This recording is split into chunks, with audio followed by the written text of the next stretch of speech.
Hello. Happy Friday yet again. It's a beautiful, beautiful day in New York City. And the city is gearing up this week for the International Day of Yoga. And for those of you who live here, you know that there's a big event that happens at Times Square um, on summer solstice, which is Sunday, which is also Father's Day. So happy Father's Day to everybody. And there will be yoga happening from 7 a.m. to 7 p.m. in Times Square. So if you are considering it, look it up. I think some classes might be available, but most of them might be booked already. So today, as I was thinking about what we chat about, of course, yoga came up front and center for me. And, I'm going to be leading one of the classes at Times Square. And we were having a meeting yesterday with the team and, going over the logistics and stuff like that. And then somebody joined the meeting and he was like one of the sweetest countenance people, smile, ease, sweetness. And, he came in and said, I'm joining the meeting, but I'm not a yogi, because there were, of course, instructors who had been leading yoga for a long time. And it made me wonder, what is it truly to be a yogi?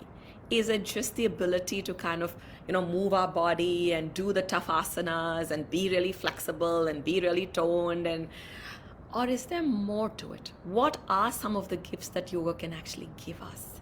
We throw around yoga so easily, saying, yeah, I'm going for yoga. I picked up my yoga pants from Lululemon, or I went to Athleta and picked up my yoga gear. What is yoga? Is it just the movement of the body, or is there much more to it? So we're going to explore that a little bit, because Winged is all about adulting joyfully, right? And we all want to be happy.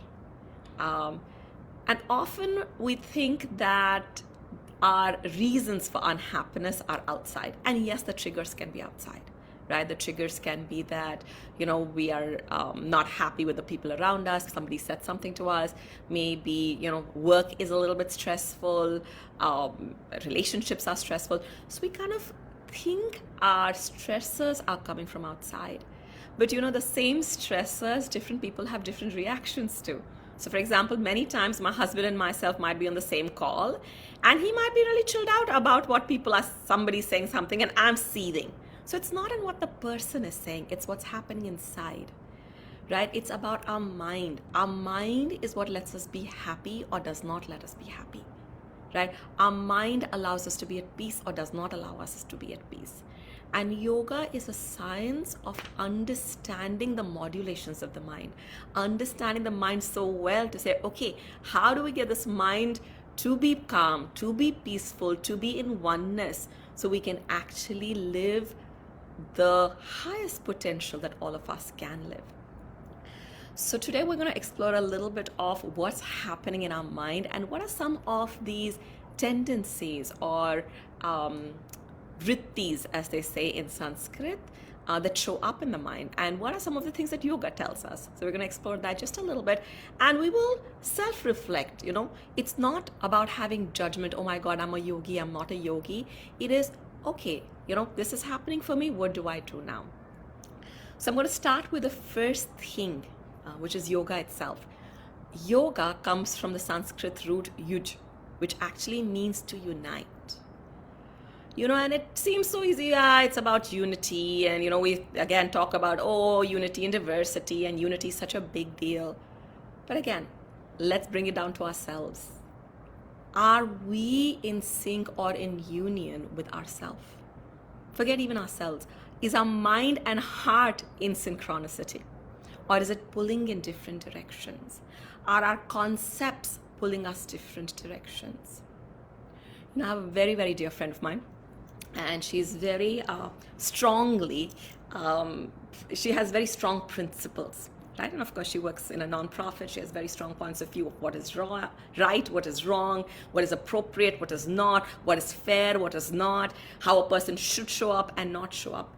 And yes, we need to have those guidelines.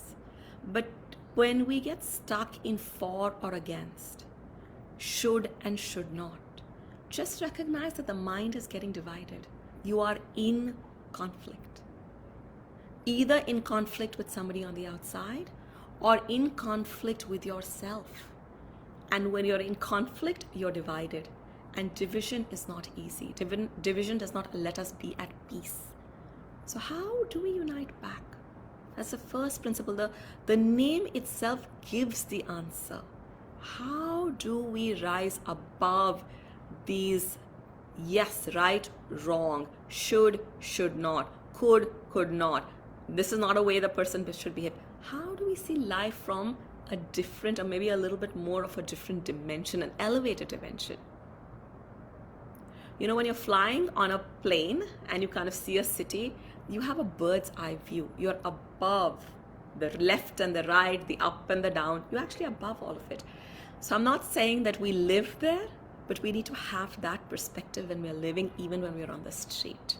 Because that perspective, even as we are in, having a heated conversation with somebody, we don't get entangled in it. We can see life from a higher perspective.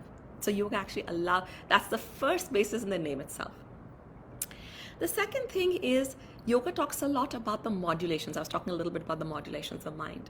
The mind has certain tendencies. One of the things that the mind does is constantly runs outside, right? Constantly moving from one sense to another. Either you want to see something, you want to hear something, you want to eat something, touch. It's constantly moving us outside. And it goes back to what I started with.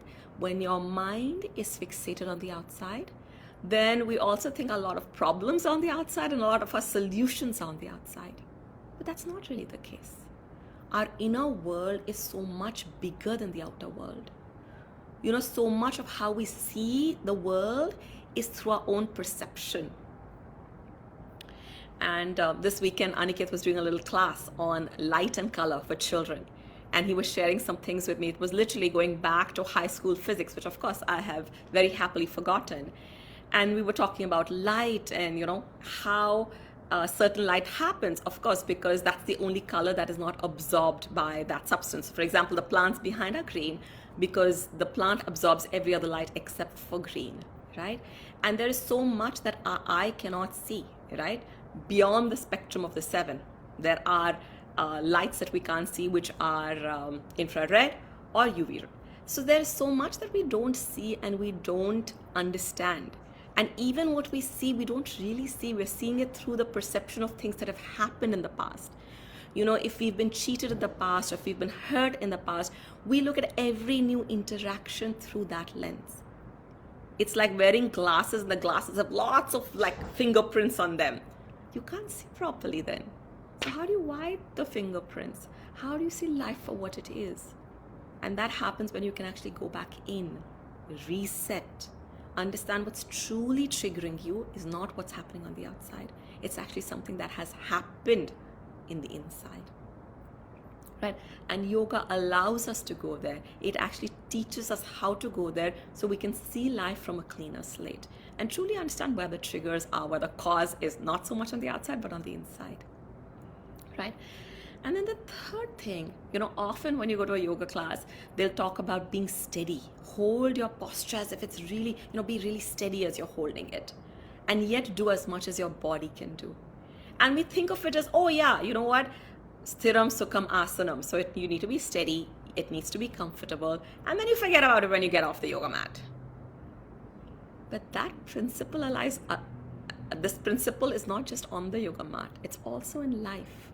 How steady are we? How easily are we shaken? Right? And the more we put our anchor in things in the world that are constantly changing, be it fame, money, power, relationships even from the outside, because things are constantly changing, the more unsteady we are. The more we anchor ourselves in that part of us that is not changing, the more steady we are. Right? So how do you remain steady? And you'll notice this. I remember I had a friend, still have her as a friend, but a few years back, she would go from 100 to 0 in nanoseconds. And you never quite knew where you stood with her. And it makes it so difficult to interact with people like that because you don't know what's going to trigger them. And yet there are other people who are so steady. Even if you're going up and down, just being in their presence gives you a sense of stillness, a sense of calm. And the other thing that comes with this is when we talk about comfort, how comfortable are we in our own skin? You know, the less comfort we have in our own skin, the more we blame other people for our discomfort. Or we look for other people to make us comfortable. The more comfortable we are, the more we can give comfort to other people. So how do we do that? You know, yoga allows it, but yoga also has two principles. How do you do it? It talks about practice. You know, this is a practice, because if the mind is caught up in certain ways, or if we have certain tendencies, how do you kind of come back again and again? Okay, I went, I had my modulations, I had my certain patterns, I got triggered. It's okay. It's fine. Don't judge. Don't get angry with yourself, because that will make it even worse. Okay, come back. Take a deep breath in. Come back to the moment. What did we learn from it? So what will happen is, if the modulations are a lot, they become a little lesser. If it takes a little bit to kind of make us go up and down, it'll take a lot more, right? So awareness along with practices of the body, moving the body in certain ways, because stress gets accumulated in parts of the body. And science is telling us right now, a lot of our illnesses are because of stress, because of these things we've stored in. So certain asanas actually release some of these stresses. Meditation, breathing, right? All the 8 limbs of yoga actually help release all of this, so we can come back to that state of, I call factory settings, or what we were born with not too many impressions. So that's one. Practice is really important. And what Maharishi Patanjali says is practice continuously, without a break. Oh, I practice every Monday, then maybe on a Thursday, then I don't feel like the next Monday, so I do it on a Tuesday. Without a break. Consistency is important. And the second one, which is really, really important, is even if we do the practice, but we do it because we want to tick the box, or because, you know, Ruchika said this, or my yoga teacher said this, or somebody else said it, it won't work. You've got to do it with honor. And this honor is such an amazing thing. You know, not just honor the practice, but how much honor do we have in life?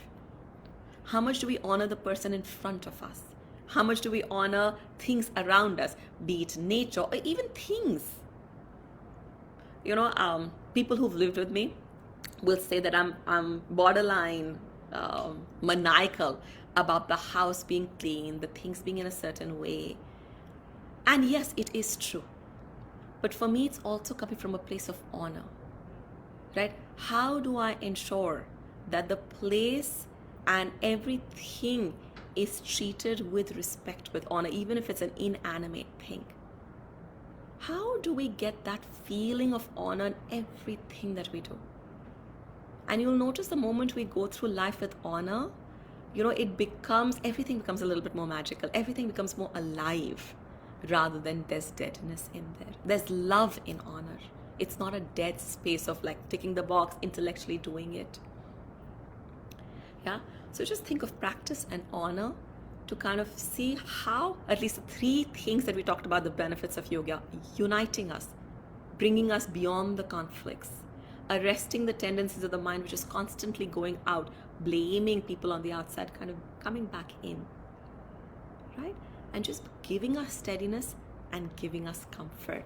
Steadiness in the way we kind of go through life, and comfort in our own skin.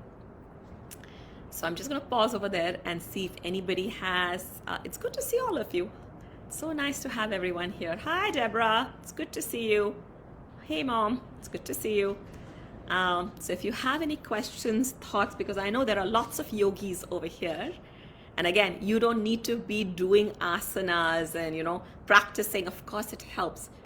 But yoga is much more for state of mind. And how do you get there is through the practices and honor.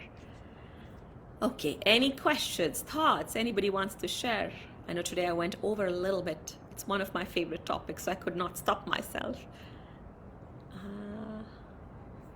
Okay, so if there aren't any questions, and if there aren't any thoughts that you want to share with me, I will see you again next week. And definitely happy Father's Day to everybody.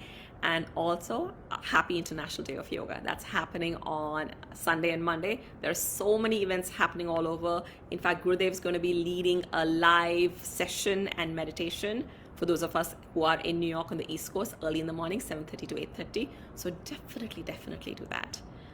There is a question that's come in. Is awareness the only key for uniting? I think awareness is half the battle. You kind of need to know where the triggers are. So awareness is really important. Awareness without judgment.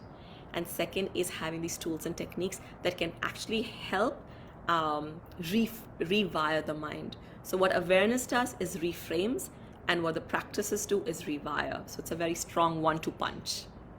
Great question. Okay, so I'm going to see you again on Sunday on lots of these amazing festivals that are happening for International Day of Yoga. Otherwise, I'll see you next Friday, same time, same place. Bye.